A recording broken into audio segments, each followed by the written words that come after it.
Okay, before I start the video, there's a disclaimer. Gunshots or rage noises because I am on a shared and it's a break time in the school and I share a room with my brother. So there you go. Anyways, unit circle. I've explained it in the previous chapter review, but my explanation was very lackluster. It was quite bad, and I used a song, which was, I mean, it helped, but unless if you really knew what I was saying, unless if I showed you what I was saying, you wouldn't have gotten it. So I'm gonna go for a real unit circle explanation this time, and essentially a unit circle. I'm gonna write it down. A unit circle is a circle with radius 1. So I should draw the circle with the radius 1 right here.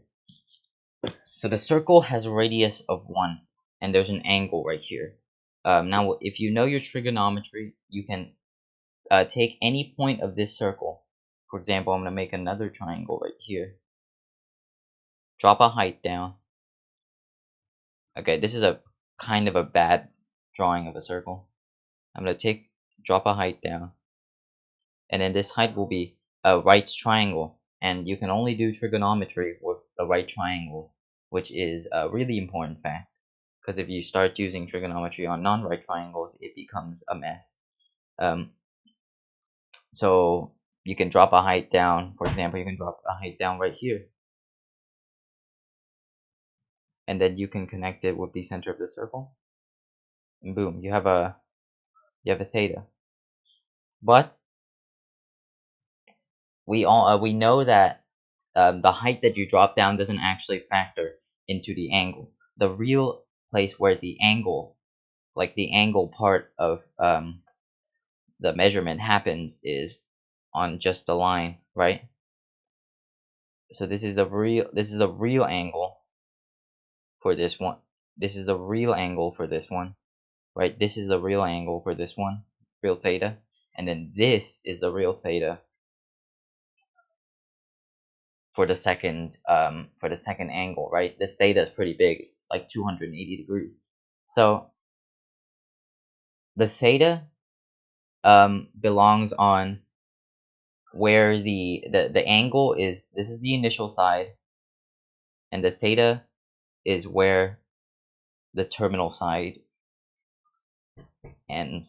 So you can take this line, this initial side line, you can rotate it however much you want, and once it meets this line, not the height, it doesn't meet the height ever because the center is right here. So once it reaches this line, the amount of turn that it produces is the measure of the angle.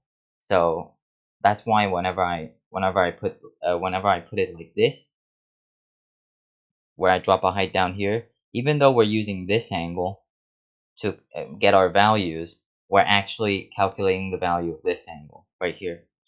So it's pretty weird.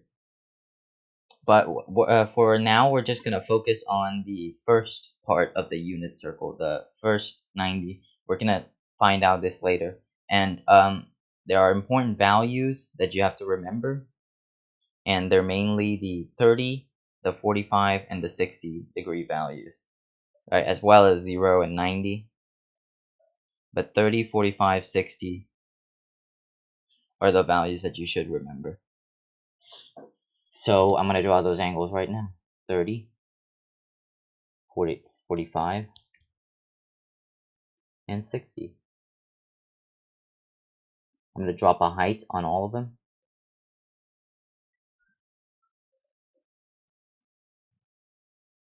And that's what you get, right? So this angle right here is 30. This is 45. So both is 45, one is 30, and then this is 60. All three. All three of these are 60, right? 30, 45, and then 60. What are the angles? Well, first of all, we can find out the 45 quite easily because we have our hypotenuse as 1. So we have our x right here, and then we have our y and our x is equal to y because our hypotenuse is 1 and it's a 45 degree. If you have this as 90, I'm just going to draw the triangle out here. If this is 90, this is 45.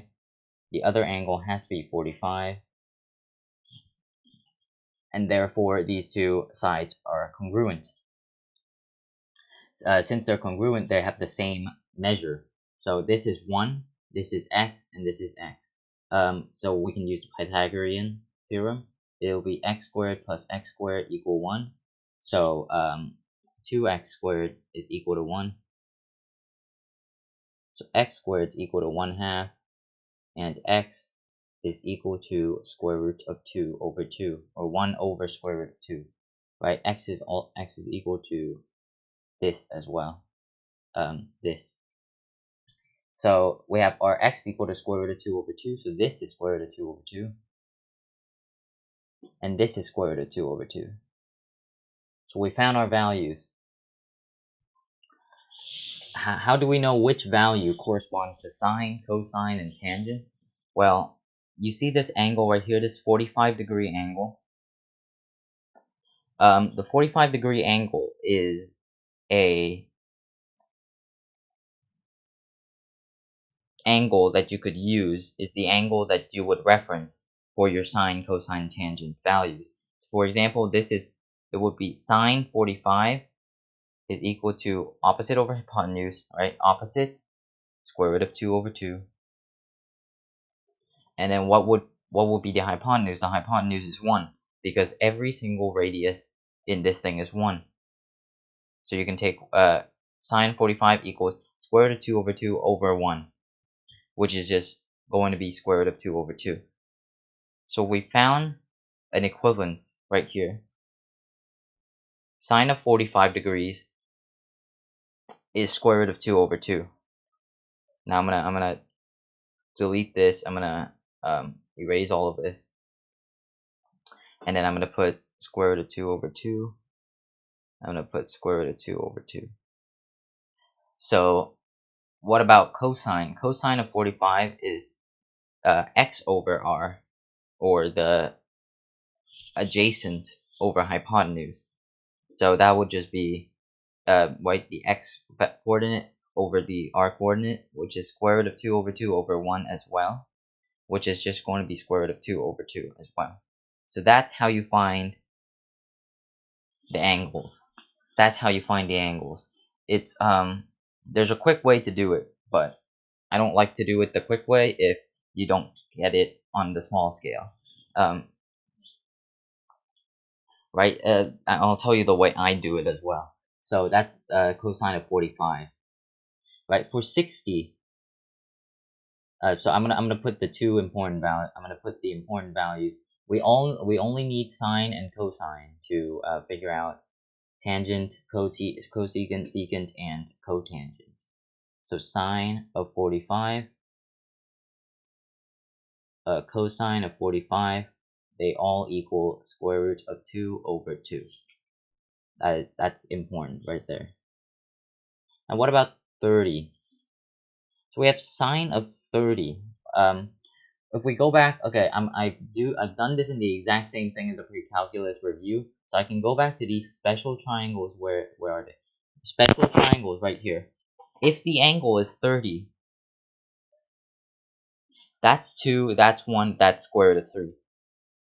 But we don't have our length as 2, we have our length as 1, right?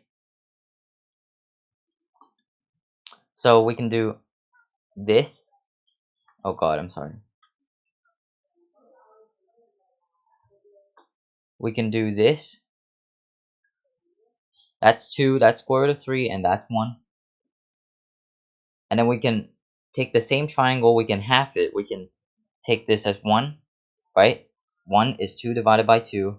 And then this is 1 divided by 2. And then this is square root of 3 divided by 2. right? We can take this triangle right here that we have and half it, since they're the exact same, they have the exact same angles, 30, 60, and 90, 30, 60, and 90 right here. It's similar, they're similar, so we can, all the sides are proportional. Since all the sides are proportional, we can half all the sides to get a half-scaled copy of the original triangle. So this will get you 1/2 right here. Square root of 3 over 2, square root of 3 over 2. So we already established that sine is equal to y over r. But our r is just 1, so it's y over 1, so it's just y. And our cosine is just going to be the x value, because x over r is equal to x over 1 is equal to x. So our cosine for the 30-degree value is the square root of 3 over 2.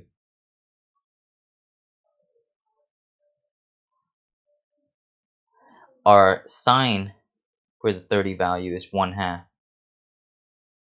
And we could use identities to figure out the other two things, but I'm not going to use those just yet. Right now, we're going to figure out this triangle now. This is our, now we have our 60-degree angle. Oh god, I'm sorry, really bad triangle drawing. We have our 60-degree angle right here, but we have our 30-degree angle right here now. So we can just do the other way. We can just flip this triangle again. Now we have that as 60, that as 30, that's 2, that's square root of 3, and that's 1. So that's 2, 1, no, 2, 1, and square root of 3. So we can do the exact same scaling argument, because they're both similar. We can make this 1, we can make this 1/2, we can make this square root of 3 over 2. So our values for cosine of 60 is 1/2, and our values for sine of 60 is square root of 3 over 2. And that's it, right? Now we have our, I'm going to give out a second argument for this now.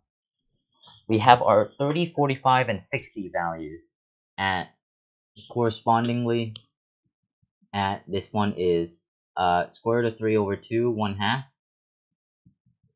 Remember the cosine value, cosine is x and sine is y. So if you get used to putting cosine on top of this and sine on top of it, it'll be really useful, right? So I'm gonna actually make this unit circle smaller. Okay, I can't make the unit circle smaller without ruining it. So this is square root of 3 over 2. This is square root of 2 over 2 for both. And this is 1/2 square root of 3 over 2. So those are our coordinate values. Now, how do we figure out the values of all the other angles? So let's say 150. This is 150 degrees. 150. 150 degrees. So we can, there's two things that we can do. We can take this, we can drop a height down, and we can designate this as 30 degrees and solve it like the 30-degree angle right here and just make the x negative. So in this case, this point would be negative square root of 3 over 2 and 1/2. Or we can do something else. And that something else is you take this triangle and you reflect it to the other side, and that's it. Right? If you take this point right here, square root of 3 over 2, 1/2 at 30, and you reflect it to the other side, whereas 150, you'll find the 150. It's a little bit hard to wrap your head around, but if you take a angle and you move it to the other side, you'll get the exact same angle. It's just the cosine's negative. So what's cosine of 450? What's the cosine of 450? No, that's actually a bad angle. What's the cosine of 495? Well, first of all, it goes one full round, so that's 360. Subtract it off. So cosine of 135. And we know 135 is 3 pi over 2. But no, 3 pi over 4, I mean. But cosine of 135 is just right here. This is 135. And you could just reflect the 45 over to the other side, and you'll get 135, right? So whatever number you have right here, added to this number, has to give you 180, right? So 30, 150. Add them together, you get 180. 45, 135, 180. So this will just be the cosine's negative and the sign stays the same. So square root of 2 over 2, square root of 2 over 2. The reason why cosine stays negative is because cosine is the x value. So if you reflect it to the other side, it'll become negative x. Likewise, if you take the sine value and then you reflect it to the other side, so for example, we have a cosine of sine of 300. Let's take sine of 300. And then you reflect it to the other side. The two angles has to add up to 360. Or another way that you could just think about it is that's 60, and if you reflect it to the other side, you'll get sine of negative 60. Right? This is sine of negative 60 is equal to sine of 300. So you just take sine of 60 and then you make it negative, because that's a value, that's a property of the sine function. Sine of negative 60 is just negative sine of 60. Doesn't work for cosine, by the way. I'll tell you what. I won't tell you what will work for cosine yet. But if you take this triangle right here, you reflect it on the y-axis. The y is the only thing that's going to be negative. See, it's just going to be negative sine 60. 300 is 60. Right? Our 300-degree angle is 60. Whatever you have our two, add them together, you get 360. That's the angle that you're supposed to find. So that's 360, right? And I'll just give you minus square root of 3 over 2. So this angle is 1/2. We don't make the cosine negative because it's in the positive axis. Minus square root of 3 over 2. What if we do both of the operations, right? We have this 30-degree angle, we have this 150, and then we reflect it to make 210, right? Because they add together to make 360. Right? These two angles, they add together to make 360. So now we have, this is 210 degrees, right? We reflect this, so since we reflect it on the y-axis, our y is now negative. So our sine and cosine are both negative. Our cosine is square root of 3 over 2. Our sine, I don't know if it's even in page. Yeah, it's in page. Okay, our sine is minus 1 over 2. And that's it. That's the unit circle. I hope that's a good enough explanation. For the unit circle, I want to tell you how I remember it now. So how I remember it is, let's say I'm presented with an angle, I'm presented with a dilemma of tan 240. Tan 240.